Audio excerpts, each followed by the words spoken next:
Hello and welcome to the Yellow Submarine. In this video we'll be looking at the 12 key dates in Beatles history. Before we head into the main content of this video, kindly subscribe to this channel so that you can see more interesting videos and turn on your notifications. Done? Let's go. Now, let's look at 12 key dates, or should I say events, in the history of the Beatles.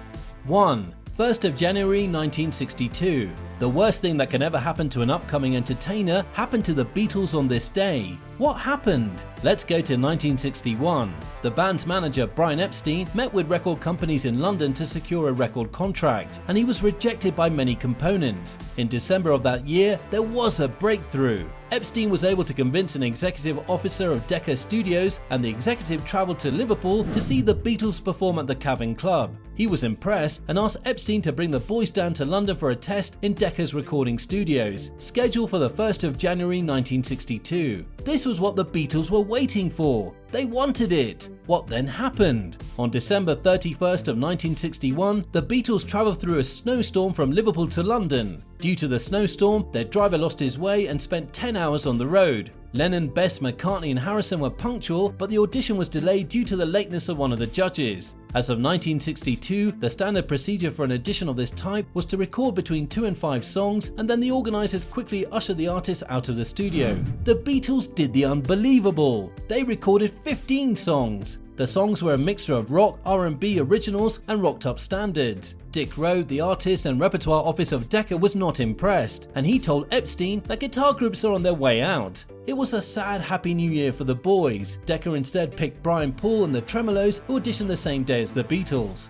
2. 6th of June 1962. Something big happened to the Beatles on this day. 6 months after the boys failed to get a contract from Decca Studios, Epstein told the band that he had secured a recording contract with a subsidiary of EMI Records. But that was a lie. Epstein secured something tangible to their future, but it was not a recording contract. It was an audition with George Martin, the producer that made comedy records with Bernard Cribbins. The audition was scheduled for the 6th of June.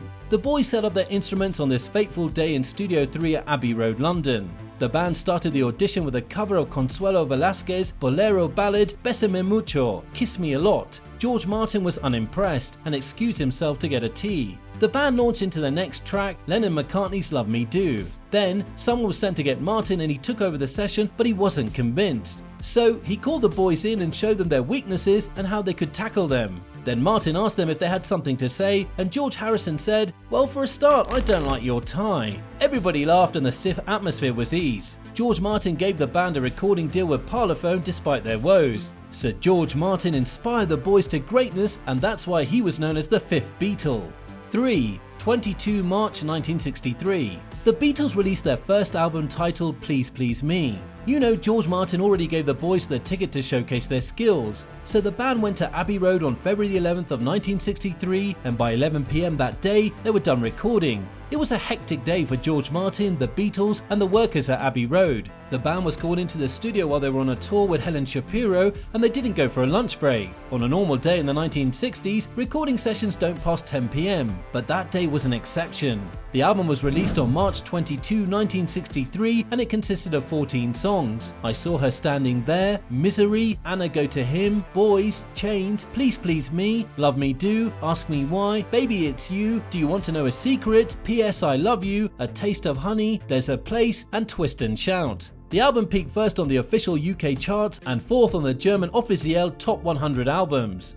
4. April 4th of 1964. On the 4th of April 1964, the Billboard Hot 100 experienced a domino effect. The top 5 songs were owned by the Beatles. Number 1 song on the Billboard Hot 100 was Can't Buy Me Love, followed by Twist and Shout, She Loves You, I Want to Hold Your Hand, and the song Please Please Me. It is only one person that once did something quite similar. 50 Cent's 3 songs made it to the Billboard Hot Top 5 in 2005. That wasn't all. That week also has another 7 entries by the Beatles on the chart. That was a great feat for the rock band from Liverpool, as that was evidence of them making it in the US. The Billboard on this day is what we could call the Beatle board.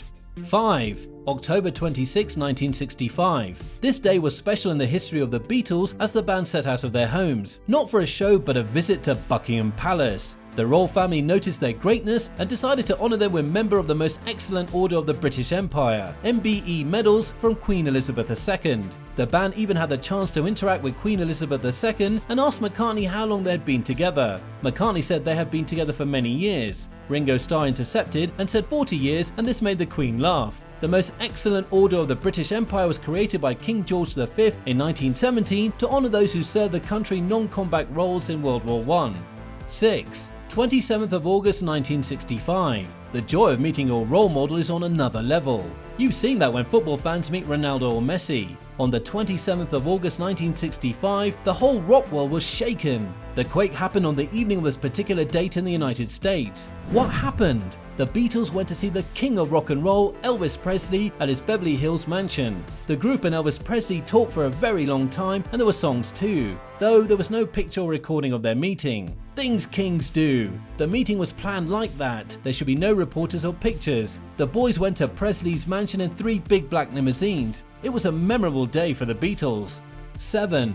May 14, 1968. John Lennon and Paul McCartney were in New York on this day to do so many things. One of the things was to hold a press conference at 1:30 p.m. on the 14th at New York's Americana Hotel. During the press conference, a question was directed at Lennon. "What is Apple, John?" And he replied, "It's a business concerning records, films and electronics. And as a sideline, whatever it's called, manufacturing or whatever. But we want to set up a system whereby people who just want to make a film about anything don't have to go on their knees in somebody's office, probably yours." With that, they announced their new company which will help young artists. It was on this day they announced their label to the world. A great feat. 8. January 30, 1969. The Beatles took to the rooftop of the Apple offices at Savile Row, London and played some tracks. The tracks they played were Don't Let Me Down, I've Got a Feeling, Dig a Pony and Get Back. The band performed for 42 minutes on the rooftop. The police came and tried to stop the band, but they didn't stop playing. Ringo Starr was reported to have said that it was a memorable day for him. "We were doing what we did best, making music." He added that he was disappointed that the police didn't drag him off his drums. That performance was the band's last public performance. Oops. 9. September 26, 1969. On this day, the Beatles released their last recorded album, Abbey Road. They started recording the album on the 22nd of February and finished the recording on the 20th of August. It was produced by George Martin under the label Apple. The length of the album was 47 minutes and 23 seconds. The album was released in the United States of America on the 1st of October 1969. Abbey Road is considered to be one of the greatest albums of all time and is widely regarded as one of the Beatles' most tightly constructed albums. 10. 10th of April 1970. Paul McCartney organised a press conference for the upcoming release of his debut solo album, McCartney, on this day. The announcement of his debut solo was not only the thing that happened. When he asked if the album was a rest away from the Beatles or the start of a solo career, he replied that being a solo album means the start of a solo career. When he was asked if he and Lennon could partner again, he said no. Though Paul didn't say anything about the band breaking up, the conference was tagged as McCartney leaving Beatles interview. 11. 8th of December 1980. Everything was calm in Manhattan, New York that day until gunshots were heard. Chaos set in and it was a sad day for the inhabitants. When people got to the scene, someone had been shot and the person was John Lennon. He was shot 4 times at close range with a .38 caliber revolver. Lennon was rushed to the hospital but he died on the way. His killer was identified as Mark David Chapman, an American Beatles fan who travelled from Hawaii. Chapman and Lennon had met before the shooting while Lennon gave him an autograph. Rest in peace, Lennon. 12. Thursday, 29 November 2001. On this day, George Harrison died on a property belonging to Paul McCartney on Heather Road in Beverly Hills, Los Angeles, 21 years after John Lennon's murder. His wife Olivia and son Danny were with him. His death came 2 years after he survived an attack from an intruder. When talking about Harrison's death, Paul McCartney said that he was devastated that such a lovely guy and a very brave man with a wonderful sense of humour was dead. George Harrison died at the age of 58. We've come to the end of this video. Hope you enjoyed the drive through the history lanes. Now that you're here, kindly like this video, subscribe to this channel and turn on your post notifications.